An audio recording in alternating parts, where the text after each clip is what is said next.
Isang mapagpalang araw po ng linggo sa ating lahat mga kaibigan. Pag-usapan po natin itong ating bagong topic mga kaibigan. Number 1, Senator. Oy. Ay, bakit tawa? Number 1, Senator. Oh, what? Oh. Magastos na paghahanap ng solusyon sa problema sa Bogli. Dinala sa Senado. Ano pa naman yan mga kaibigan? Kasi di ba, kung libog at libog lang ang problema, marami naman pwedeng gawing solusyon doon, di ba? Bakit kinakailangan mo pang dalhin sa Senado at doon pag-usapan samantalang yung mga Senate hearing, mga kaibigan, alam nating lahat, ginagamitan niya ng pondo ng bayan. Diba? Pondo ng bayan yan no, mga kaibigan. Pagkatapos ay aaksahin mo lang dahil tatanungin mo lang na paano naman yung aking libog.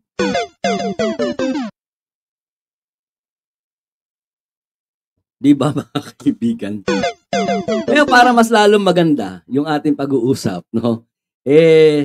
Panoorin natin to mga kaibigan. Uy, number 1 si Robin sa walang kwentang senador, sabi ni Joseph Bangog. Oo naman, basta number 1. Kahit na ano pa man yung, basta number 1. Diba? Okay. Diba?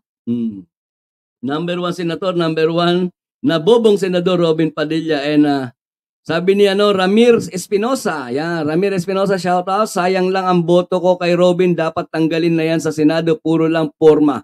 Sabi ni Ramir Espinosa, shout out Ramir Espinosa. And sabi ni Tita Carmen, paki-shout out anak si Maria Cristel Joanna Lee, nasa Qatar Pharmacy. Oy, mga taga Qatar ha, yung mga kababayan natin mga taga Qatar. Even dito sa mga sa UAE, no. Shout out po especially dito kay Maria Cristel Joanna Lee, no, na nasa Qatar. Siguro nanonood siya ngayon dahil hindi naman siya ipapa-shoutout ni Tita Carmen kundi nanonood, di ba? Shout out Maria Cristel Joanna Lee, nasa Qatar Pharmacy. Ingat po lagi diyan sa Qatar ha, ingat lagi, no. Yan. Okay. Yon. Ano yung press one ni Maxilardi? Di ba? Yan, Pogi. Boplax number 1 senator, kaya mas maraming botanteng bobo na bumoto dyan kay Padilla, basta sikat iboboto at yung matinong botante na dadamay. Sabi ni Pogi, and mga attack dog ng Duterte, si Glenn Chong, pambansang liar. Ayun, number 1. Medyo siguro bumalik yung pinapanood ni Boss Maxilardi, okay? Okay, kanina pa tayo nag-press 1. Okay, sabi ni Joseph Bangog, sayang ang tax ko kay Robin Al. 'Di ba? Tax po ng lahat ng mga Pilipino. 'Di ba? Oh. So ito mga kaibigan, panoorin po natin ito, no? Panoorin natin ito mga kaibigan, ha. Ito. Yan, para mas masaya. Hindi mo maaalis ang mag-asawa na ito mga kaibigan, ha. Usapang mag-asawa, ha? Usapang problema ng mag-asawa. Ha? Saan pinag-uusapan mga kaibigan? Sa Senado. Pagka pinag-usapan sa Senado, kaninong pondo, kaninong pera ang ginagamit dito mga kaibigan? Pera, pondo ng bayan. Diba? Pera at pondo ng bayan mga kaibigan, ginamit para lamang alamin kung ano ang solusyon sa number 1 problem ng number 1 senator. Ay, Adventure Avenger, shout out from Fukushima, Japan. Maraming salamat po sa iyong pakulay at maraming salamat sa blessings, no? God bless. Si Lord na po bahala magbalik sa inyo ng mga ganyan mga blessings, okay? Yon, Adventure Avenger, shout out from Fukushima, Japan. Okay. And nandiyan na rin yung kaibigan natin si Lady Queen Vida, Pet Lover. Magandang gabi ho, Sir Al. Sabi ni Lady Queen Vida, Pet Lover. Okay. Yun, kinakabahan ako dito sa aking wifi, mga kaibigan. Nagko-close open eh. Nagko-close open siya talaga. So anyway, by the way, mga kaibigan, eto na nga po. Diba? Yan. Tuloy natin itong video ni number 1 senator. Mga kaibigan. Tuloy. meron kang sexual Hoy, rights. ulit Hindi natin mo yun. maaalis sa mag-asawa na ang paniwala, Ulit nga, lalo ulit nga. Nawala ako Yan. pre, Oh. hindi mo maaalis sa mag-asawa na ang paniwala, Okay? Ikaw. Oh, ikaw lang ha. Tuloy. Oh. rights. Meron daw asawa? sexual rights sa asawa. Anong turing mo sa asawa mo? Alipin. Ganon. Di ba? Robin Padilla. Ha? Excuse me lang ha. Di ba parehas tayong lalaki? Di ba parehas tayong lalaki? Parehas tayong Pilipino. Natuloy nga lang. Nagkataon nga lang ikaw senator. Di ba? Senator ka. Ang turing mo sa asawa mo, alipin. Kaya nga sabi niya mga kaibigan ay meron akong sexual rights. Ano ba yung ibig niyang tukuyin na sexual right niya mga kaibigan sa kanyang asawa? Tuloy. So halimbawa, Ano yun? Hindi mo na... Di ba mga kaibigan? Nakita niyo yung facial Nakita niyo yung facial expression ni Robin mga kaibigan? Di ba? Sabi niya, hindi mo naman kasi pinipili kung kailan ka parang nanginginig-nginig pa. Di ba? Yung asawa niya, ang turing niya alipin. Kaya nga sabi niya meron siyang sexual right sa kanyang asawa. Di ba? At hindi naman daw mapipili kung kailan talaga susumpungin yung... Di ba mga kaibigan? Tuloy natin. Yung in-heat, So, paano yun? Parang yung pusa ko lang dito, mga kaibigan, yung alaga ko dito. Alam niyo yung alaga ko, dalawa dito ang lalaki, tapos dalawa yung babae. Di ba? Yung lalaki ko, pagka in-heat ng mga kaibigan, talagang maingay yan. Mag-iingay talaga yan, tapos hindi mapakali yan. No, mga kaibigan? Ito pa lang si Robin Padilla, mga kaibigan, pagka nalilibugan pala to, pagka sinusumpong pala ng kanyang sexual urge, di ba? Dapat ganun na lang, sexual urge, di ba? In-heat ang ginamit. Di ba? Pagka daw siya ay in-heat ng mga kaibigan, parang aso lang, parang pusa lang, di ba? Hindi naman daw, kumbaga ay wala daw panahon, walang oras, hindi mo rin masasabi kung kailan kasusumpungin ng iyong pagiging in-heat. Ang gamit niya kanina, tandaan niyo, anong gamit niya kanina mga kaibigan? Sabi niya ay, anong tawag doon? Yung sexual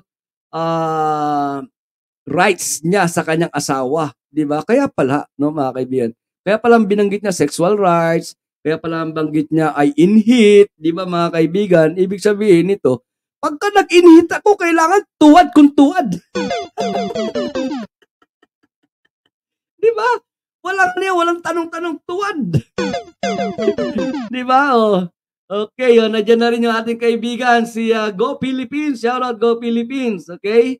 And sabi ni Tita Carmen ay, Robin Padilla, tanga, hindi kailangan dalhin kalibugan mo dyan sa Senado. Justin Acosta, shout out, nakakahiya, may senator tayo na ganyang grabe, di ba? Hindi nag-iisip mga kaibigan, At talagang nagpapakatanga. Ano ba yung press man mga kaibigan? Sandali, ako ba yung nawawala? Hindi, okay naman po okay naman. Although nag-close open yung aking wifi, pero okay naman po. Yon, di ba? Sino pa mga nadyan? Bago natin ituloy.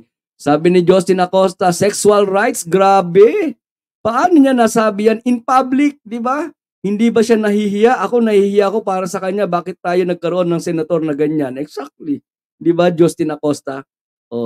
Andyan na rin si Nathan Akira. Okay, Nathan Akira, shout out. Okay. And Trigger Woman 888, nadyan na, isindaw, shout out. Yon, si Lady Queen B. Ayan, alright. Okay, so tuloy natin ito mga kaibigan. Tuloy natin ito. Pag ayaw ng... Pag ayaw ng asawa mo, di ba, mga kaibigan? Sino ba naka-experience na nun, di ba, mga kaibigan? Pag ayaw ng asawa, di ba? And actually, hindi nyo mo naman kinakailangan umabot doon sa ganun. Pag ayaw ng asawa, di ba? Hindi mo kinakailangan umabot doon sa ganun. Bakit ka mo, mga kaibigan? Kasi alam nyo, mga kaibigan, yung sex sa mag-asawa, normal yan. Di ba? Ngayon, para hindi na pumasok doon sa usapin na kinakailangan mo pang, may sexual rights ako, dapat yung pinag-uusapan.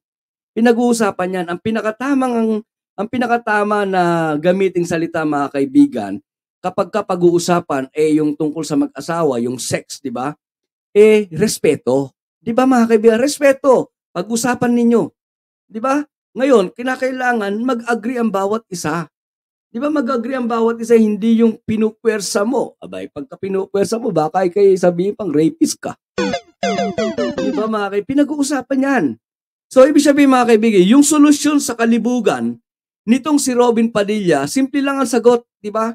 Ang sagot lang doon is, kailangan matutunan natin yung respeto. Respeto sa relasyon, di ba? Lalong-lalo sa mag-asawa. So, kapag ka natutunan mo at meron kang respeto, meron kayong respetong nananalaytay sa inyong sistema, hindi nyo na kinakailangan mag-aksaya pa ng pondo ng bayan para pag-usapan lang yan sa Senado. Diba, Norman San Pedro? Shoutout Norman San Pedro. Sabi niya, Justin Acosta, hindi niya alam yung self-control ng sexual urge. Pag galit si Junior, dapat daw makaraos siya. Ang tanda-tanda na niya, bakit di niya alam yon? Diba, mga kaibigan? Hindi, alipin nga kasi ang tawag sa asawa. Diba? Kapag kaalipin ang tawag at turing mo sa asawa mo, mga kaibigan, talagang totoo yan, no? Pagtayo ng testigo, di ba? Kay Susan tayo. Di ba, mga kaibigan, no? Lakas ng loob ng Robin at kapal pa ng hiya, pati yung issue na yan na pang private dinala pa sa Senado. Exactly, di ba? Or alam niyo, mga kaibigan, ganito lang yan, no? Kung ikaw matino na senator, di ba? Okay, maganda, tama. Yan ang pinag-uusapan di ba? Pinag-uusapan yung I think ang pinag-uusapan dito is yung violation, yung usapin tungkol sa pagsasamantala, 'di ba, sa mga kababayan. Parang yun ang nakita kong tema ng pag-uusap nila. So, ikaw bilang senator, pwede ka namang gumamit ng example, gamitin mo sample ng iba. 'Di ba? Wag mo sasabihin na halimbawa po ako kapag ako'y merong sexual urge, 'di ba? At ako naman ay pagka yung aking kapag ako'y sinusumpong, 'di ba? Meron akong sexual rights sa asawa ko. Hindi ganoon. 'Di ba? Hindi ganoon. Gumamit ka ng iba. Halimbawa, meron tayong mga kababayan na meron silang pangangailangan pagkatapos ay ayaw nung partner nila. Ano po ba ang pwedeng gawin dito? 'Di ba? Baka pwede tayong gumawa ng batas, no, mga kaibigan, para sa ganun ay yung mga nalilibugan, no, ng mga partner nila, pagkatapos yung mga partner nila ay hindi sila pinagbibigyan, maididimanda nila, makakasuhan na nila. dapat man na sana ganun. Wag mo isasama yung sarili mo, di ba, Tita Twiller Wilfred? Shout out. Na-miss ko rin yan itong si Tita Twiller Wilfred Okay?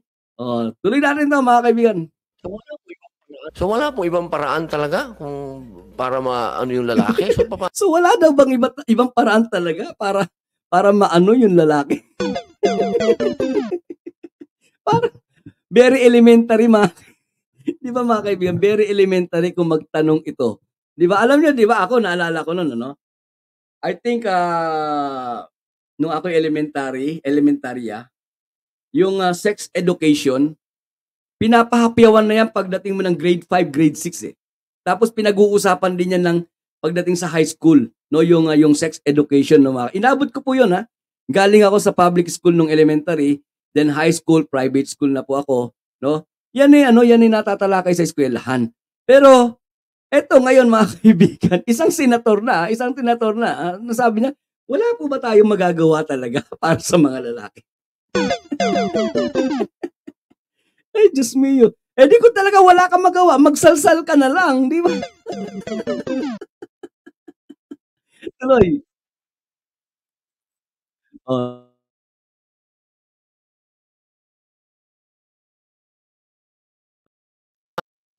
Bumalik na ba ako? Hello, press 1 nga po, mga kaibigan, kung ako'y bumalik. Parang naalog yung aking wifi doon sa pagkakaganong ko. Bumalik na ba ako mga kaibigan? Bumalik na. Press 1 nga po kung ako'y bumalik na. Parang yung pagkakaganon ko kanina, parang naalog yung wifi, bigla ako nawala eh. Eto kasi si Robin Padilla mga kaibigan eh, grabe eh. Di ba? Oh, sabi niya wala bang magagawa para sa mga lalaki? And doon sa sinabi niya mga kaibigan sinabi niya, di ba? Na halimbawa hindi pumayag yung asawa, di mambababae na lang. Di ba mga kaibigan? Parang talaga pinanindigan talaga ni para pinanindigan talaga ni utol mong hudlum, ang idolo mong si Robin Padilla. Ayoko sabihin utol kong hudlum eh. Di ba? Na si Robin Padilla mga kaibigan na talagang malibog itong senator na to. Isipin mo yung maisip niya kagad yun mga kaibigan. Pagka hindi pumayag yung asawa ko, mambababae na lang ako. Di ba? Oh. Tuloy. So anong pwede mo sabihin sa asawa mo na paano ako? Oo nga. Na wala sa batas. Paano naman ako? Wala ka sa mood. Paano ako nasa mood? Ano po ang na pwede sa batas? Rated RPG yata. Usapan natin mga kaibigan.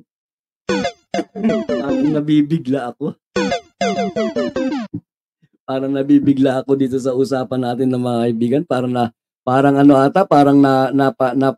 napasubo ata ako. Pero sige na, nandiyan na rin lang di ba? Paglaruan na natin ito si Robin Padilla mga kaibigan. Ulitin nga natin yung bahagi na yon. Wala sa batas. Di gumawa ka ng batas. Paano naman ako? Di ba gumawa ka ng batas na eto yung panukalang batas na merong bilang na R69 or RXXX69, di ba?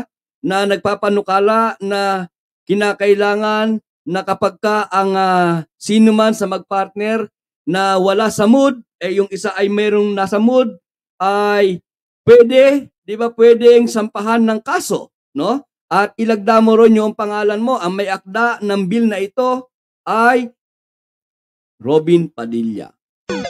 Diba? O, gumawa ka ng ganung bill, yung pala ang gusto mo eh. Gumawa ka ng ganung batas, yung pala ang gusto mo eh, di ba? Na kapag ka ikaw ay nasa mood, nasa mood. Kapag ka ikaw ay nasa mood, kinakailangan nasa mood din yung partner mo. Otherwise, maididemanda mo siya. Diba? Ganyan ngayon ang pinag-uusapan sa ating Senado, mga kaibigan. Wala ka sa mood. Paano ako nasa mood? Ano pong na pwede niyang gawin na nasa batas na wala naman siyang ano? Wala kaming choice bigla. Gano'n na. Gusto niya sanang patayin yung mic, mga kaibigan, no? Dahil para meron siyang sinasabi na wala kaming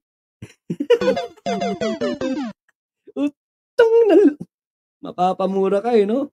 Lang yan, napakalibog pala ng isang Robin Padilla, mga kaibigan. Nakita niyo yung ngiti? Nakita niyo yung ngiti ni Robin Padilla, mga kaibigan? Ngiting ngiting parang hindi niyo pwedeng gawin yan. Di ba? Pag nasa mood ako, wag niyo akong aalisan ng Kinakailangan merong di ba? Tuloy natin. Siguro, matulog ka na lang. Siguro po ang issue doon hindi na legal, no? Ang issue doon di ba? Dito napahiya na, mga kaibigan. Seryoso na tayo dahil itong meron na magsasalita dito. Hindi ko na nalaman kung sino to, hindi ko na inalam kung sino tong So, napahiya na nito, mga kaibigan, di ba? Kasi ang sabi ni Robin Padilla kanina, wala bang batas? Ngayon, ang sabi nung nagsasalita ngayon, mga kaibigan, sabi niya, ulitin natin yun, ha? Tulog ka na lang.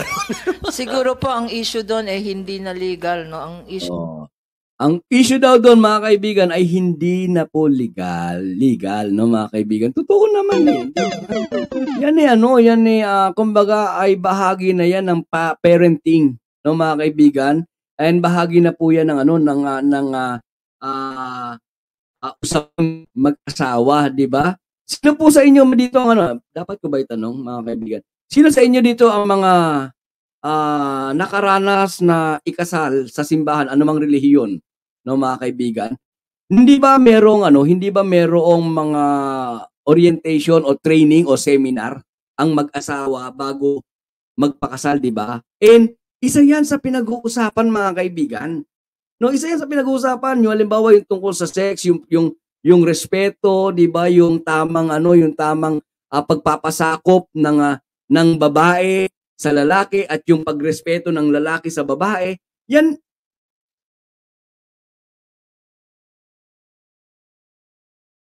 Ayan na naman yung aking wifi. Hoy, wifi! Mga kapitbahay, wala naman patayan ng wifi. Sandali lamang po, ayusin ko, ha? Ayan. Okay na. Alright. Okay. Yan, and I'm back. Diba? So, eto sigurong si Robin Padilla, hindi ko alam kung ito ay nag-seminar, no? Hindi ko alam kung saan ikinasal ito. Or meron bang ang kasal na naganap or kumbaga ay tinatanggap mo ba ako bilang iyong asawa? Kung tinatanggap mo ko, tuwad. Siguro ganun, no, mga kaibigan, no? So, tuloy natin. Doon na yan, psychosocial. Yun ang masakit doon, psychosocial. Di ba? Totoo naman yun eh. May point yung nagsasalita, mga kaibigan, di ba? Kung may problema ka sa sexual meron kang problema sexual, no, mga kaibigan, at talagang hindi ka makapag-control, no? Kapag ka ikaw ay libog na tapos wala sa mood yung 'di ba? Wala sa mood yung iyong partner, basta mo na lang, hindi pwede yan, halika rito, buka! Sadista. Di ba? Ay, may problema ka sa no? Psikolohiya, di ba, mga kaibigan? Ay, nako, Diyos me, napasubo ako dito. Legal po. Alam mo, mapilit yung lalaki. Ano yung sa legal na pwede niyang gawin? Pwede bang... Di magdemanda ka. Sabi nga sa'yo, di ba? Ikaw ang senador, ikaw ang gumawa ng batas. Di ba, gumawa ka ng batas. O itong batas na ito, hindi pwedeng tumanggi ang babae dahil lalo na kapag gigil na yung mga lalaki. Ay, nako. Sabi ko, sandali lang ito. Pero, napapasubo ako, mga kaibigan. Danny Reynado, shout out. Oo, ikinasal sa simbahan. Merong seminar 1 linggo. Di ba, Danny Reynado? Okay. And sabi ni Justin Acosta, this is not good, Sir Al. He is not a good role model for young Muslims, for both boys and girls. Diba? Siguro si Justin Acosta, are you a Muslim? If you don't mind, no? I'm just asking. Kasi nabanggit mo yung salitang not a good role model, no? Okay. Yon, di ba? Remember me. Ayan, nandiyan na si Remember the Tight Ones, ha? Shout out. And Trigger Woman 888 from from Tita Rebecca Lagmay. Tita Twiller Wilfred, sorry. Yon, and sabi ni Pogi, walang kwentang hearing yan, Al. And sabi ni Joseph Pogi, respeto mo ang asawa mo, kaya nga pasakop kayo sa inyong mga asawa. Kayong mag-asawa ay hindi na dalawa kundi isang laman na kayo. Respeto sa asawa ay pagrespeto sa inyong sarili. Exactly. 'Di ba?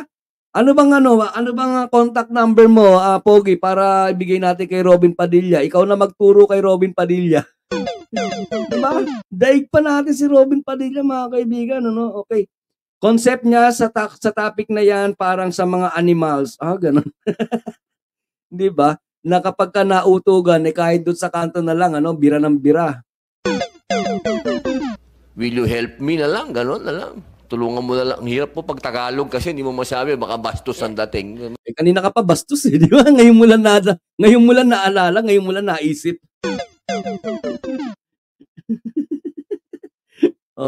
Matulungan mo ba ako? O paano po kaya? Anong pwedeng gawin na lang ng babae? Talagang no talaga. Bahala ka dyan sa buhay mo. Ganon. Kung minsan kasi, yung no naman ng babae, hindi naman arbitrary, hindi naman kung minsan, for instance, kagaya ng yung instance na lasing yung asawa or under the influence of drugs, no? At gustong makipag-sex with the wife, no?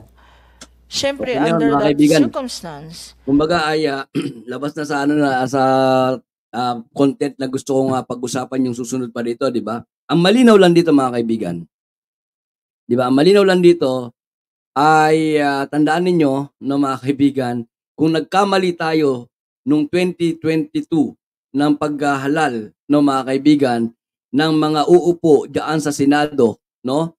Sa mga susunod pa, dahil alam ko mga kaibigan, ang politika, di ba? Ang politika, ang posisyon ay nakaka-addict yan. Di ba? Once na nakaupo na yan, once na nakapwesto na yan mga yan, sa susunod yan, either re-electionist yan or mag-a-attempt yan ng mas mataas na posisyon no mga kaibigan. Tandaan ninyo, yun lang ang aking ano rito, yun lang po ang gusto kong palabasin dito, no? Nagkatuwaan tayo, nagkasayahan tayo, medyo kumbaga ay very positive yung ating pag-uusap tungkol po dito kay Robin Padilla, mga kaibigan, di ba? Pero ang pinopoint ko doon, mga kaibigan, ay ito. Sa susunod na mga eleksyon, kapag ka merong isang Robin Padilla ang tumakbo sa anumang posisyon, mga kaibigan, alam nyo na ang gagawin ninyo. Minsan na tayo nagkamali. Nakita naman ninyo ang resulta ng pagkakamali, ng pagpayag na makaupo, makapasok sa Senado ang isang Robin Padilla. Di ba, mga kaibigan? Na ultimo problema niya sa kanyang kalibugan, dinadala pa sa Senado. Di ba, mga kaibigan? So, yung ating mga kaibigan, yung ating pinag-uusapan dito is parang kumbaga ay preemptive, no? Preventive na wag na tayo mabudol uli sa mga susunod pa. Di ba? Oh. Ngayon, kung meron kayong mga karagdagang info at medyo meron kayong gustong sabihin, mga kaibigan, tungkol kay Robin, di ba? Don't forget to comment on our comment section. Sabi ni Tita Twiller Wilfred, hindi slave ang babae at pag nagustuhan tuwad na. NOCD ka na lang, porno, manood ka na lang ng porno o magsariling gamit ka. Mr. Glutaglobin mo. Okay, di ba? Sabi yan ni Tita Twiller Wilfred. Kagropo ko pala si Robin, man of culture, mimit again. Man of culture. Okay? Sir, isa-seminar ko yan libre at pagka-graduate niya ay meron siyang sex certificate. Yun, di ba? Oh, coming from Pogi. Manong Alibuga, yon sa from Chopaeng. Shout out Chopaeng. Yon. Al sabi sa Bible, love your wife as Christ love his church. Pero itong si Robin, hindi alam. No, hindi niya alam yung mga kaibigan. Okay? So, nakakadalawang na tayo, ha? So, kung meron kayong mga karagdagang impormasyon at meron kayong masasabi, mga kaibigan, dito sa ating pinag-usapan ngayon, medyo nagkatuwaan ng konti, di ba? Don't forget to comment on our comment section and na rin po, no, paki-like and share na rin po yung video para po sa mga bago pa lang na nakapasyal dito sa channel ko at sa palagay ninyo ay pasado sa panlasa ninyo yung mga content na pinag-uusapan dito, mga kaibigan, ay subscribe na. Di ba?